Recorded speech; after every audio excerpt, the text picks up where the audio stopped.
धर्म क्षेत्र कुरुक्षेत्र से विजय सब्रवाल अपने त्रिशूल के साथ आपके समक्ष।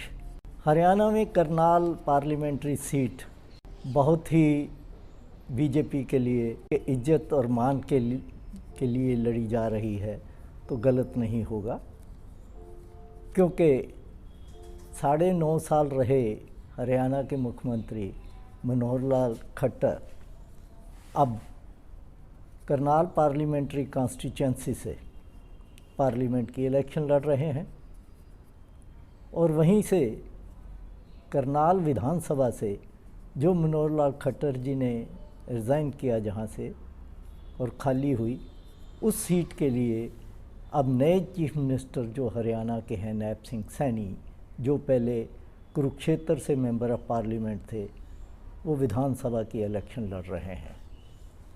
तो इसलिए 2 इलेक्शन वहाँ से लड़ी जा रही हैं, जिसकी पोलिंग जो है वो 25 मई को होने जा रही है।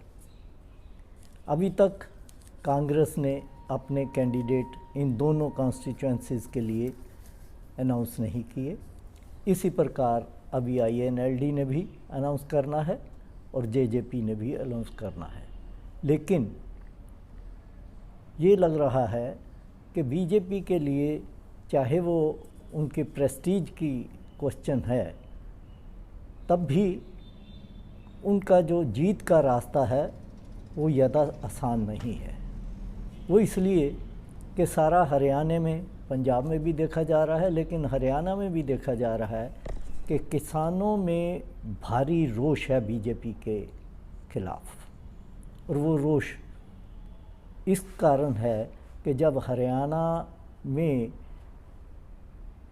किसान दिल्ली जा रहे थे, तो पहले तो दिल्ली बॉर्डर पे उनको 13 महीने जो वहाँ बैठना पड़ा और हर तरह की उनको तकलीफ़ें हुई और वहाँ पर कितने किसान अपने जान से भी गए। और अब कुछ महीने पहले ही जब वो दोबारा दिल्ली की तरफ जा रहे थे, तो उनके ऊपर लाठीचार्ज और हर तरह के कार्य किए गए। कल वहाँ पे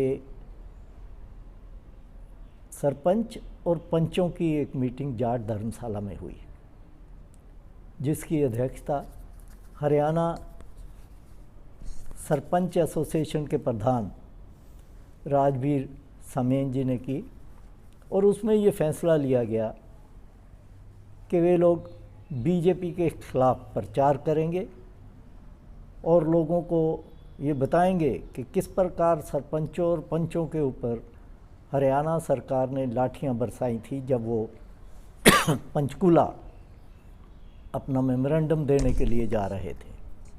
ये मेमोरेंडम सरपंच इस बात के लिए देना चाह रहे थे कि जब 1.5 साल पहले सरपंच और पंचों की इलेक्शन हुई गांव में, तो उसके बाद हरियाणा सरकार ने पंचायतों में चल रहे भ्रष्टाचार को रोकने के लिए सरपंचों की जो पावर थी 20 लाख तक के काम की, वो घटा के 2 लाख कर दी।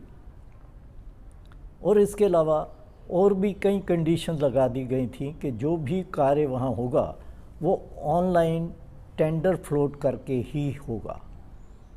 तो वो सरपंचों को लग रहा था कि उनकी पावर को कम किया गया है, कर्टेल किया गया है।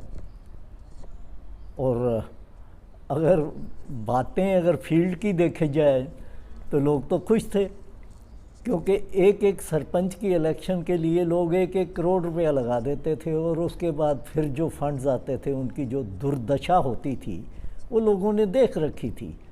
तो इसलिए आम जो गांव का निवासी था वो इस बात के लिए खुश था कि सरकार ने ये एक्शन लिया।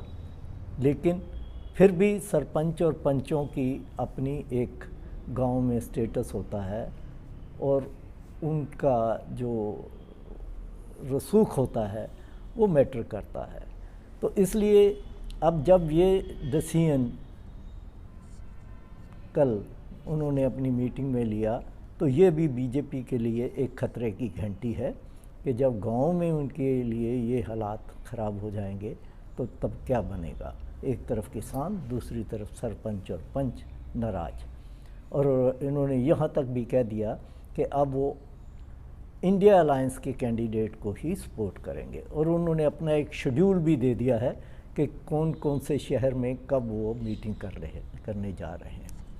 इसके अलावा जो बीजेपी के अपने पुराने वर्कर हैं उनमें भी बड़ा रोष है कि बाहर से कैंडिडेट जो हैं वो यहाँ लाकर, स्पेशली नाम तो नहीं वो लेते कि नैब सिंह सैनी जी को वहाँ से कंटेस्ट करवाया जा रहा है, लेकिन उनके मन की जो परेशानी है या रोष है वो वहाँ के एक पूर्व जिलाध्यक्ष और जो कि वहाँ की पार्लियामेंट्री